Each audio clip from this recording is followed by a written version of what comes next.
السلام علیکم ورحمۃ اللہ وبرکاتہ۔ جب لوگوں کی نافرمانی اور بت پرستی دنیا میں عام ہو گئی تو اللہ تعالیٰ نے ان کی ہدایت و رہنمائی کے لیے حضرت نوح علیہ السلام کو نبی بنایا۔ انہوں نے لوگوں کو نصیحت کرتے اور دین کی دعوت دیتے ہوئے فرمایا، تم صرف اللہ کی عبادت و بندگی کرو، وہ تمہارے گناہوں کو معاف کر دے گا۔ اس نصیحت کو سن کر قوم کے سرداروں نے جواب دیا، ہم تمہیں رسول نہیں مانتے کیونکہ تم ہمارے ہی جیسے آدمی ہو، نیز تمہاری پیروی ذلیل و حقیر اور کم درجے کے لوگوں نے کر رکھی ہے۔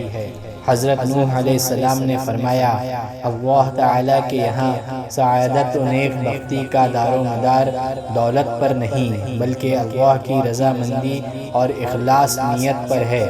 میں تمہیں یہ دعوت مال و دولت کی امید پر نہیں بلکہ اللہ کے حکم اور اس کی رضا کے لیے دے رہا ہوں، وہی میری محنت کا اجر و ثواب عطا فرمائے گا۔